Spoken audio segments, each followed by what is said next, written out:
Okay, continuing coverage now on that decision today to roll back net neutrality rules. For more, we are joined by KTVU tech expert Ryan Eldridge from Nerds on Call. And Ryan, we were just talking about how during this hearing there's a bomb threat that was mailed in. They had to bring in dogs to sweep the area before the final vote was taken. That is how heated this subject is. Why is this such a hot topic? It is so contentious. It's really because it's not just a matter of just like who's going to get to watch YouTube next week. This is really about our livelihood. My entire company is based online, and so without access to the internet and free access to the internet, we're going to have trouble. This could affect, you know, millions of people's jobs, especially in the Silicon Valley.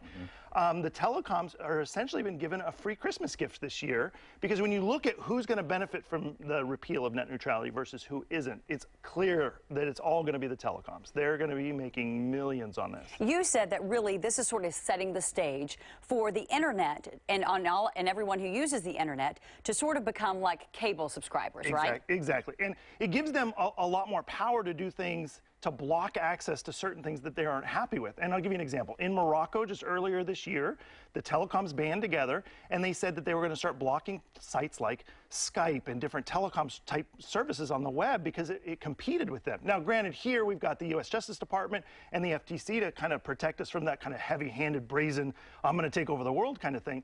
But it does give the ISPs access to be able to do that. And the FCC is saying that they're going to hold the ISPs to terms where in their terms of service, they have to tell you if they're going to block or slow down any access to certain sites. But who reads those, right? And consumers tend to kind of sleep on that sort of thing. But the idea is that if you do want access, you might be able to get it, but you got to pay. Yeah, so in Portugal, we're already seeing this happen. There's no net neutrality rules in Portugal, and their internet access packages are almost identical to cable packages. You get a basic service package, plus a social media package, plus a streaming service package, and everything costs a little bit more.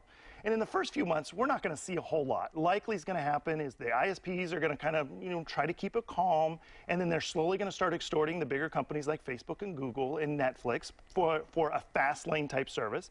And then for us consumers, it's going to be sold to us as like, this is a good thing, right? We're going to be able to get HBO and NBC and CBS and Fox all at a faster rate if we just pay a few dollars more, whereas it's not going to be good. So where does this leave us with trying to push back on this? Because apparently Congress is not happy about this. Silicon Valley's not happy about this. Santa Clara County is talking about filing a lawsuit, as well as others. This is going to be tied up in the courts for a little while, but really the real problem here is we have 5 people on the FCC that are in control of how the internet is used across the nation. That's just not fair. Whether you're Democrat or Republican, it doesn't matter. And so what you really want to do is take this to Congress.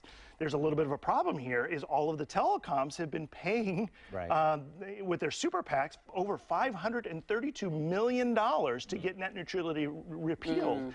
And they've written legislation before. And so maybe the fact that the 2018 midterm elections, everybody's a little nervous, especially with what happened in Alabama, maybe they'll start listening to the people. And so what I would recommend is everybody jump on Facebook. I know this is weird, but jump on Facebook. They have a little town hall button. Click that town hall button. It'll show you every elected representative that essentially is in your life, and message every last one of them. Video them, text them. Yeah, but it seems like, most of the big tech companies banded together, and we're already lobbying for these rules to stay in place, and we see what happened. Yeah, unless the lawmakers come in and do something about it, this is going to stay in place at least until the new administration. In the short term, could there be checkmates? Because we got like a Comcast, which has NBC Universal, and then you have a Verizon, which has CBS, and so you're going to have, well, I want Netflix, but I also want to watch NBC. Those are two different companies.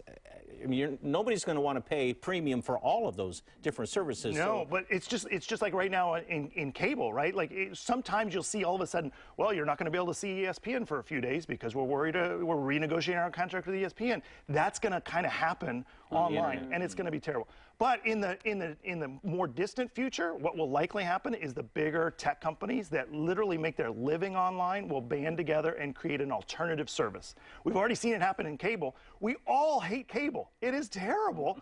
And so we've already found an alternative. We'd go to streaming services. And now those companies are going to band together and say, okay, let's give you a new alternative. Maybe Google will bring fiber national, and then we'll be able to get access that way.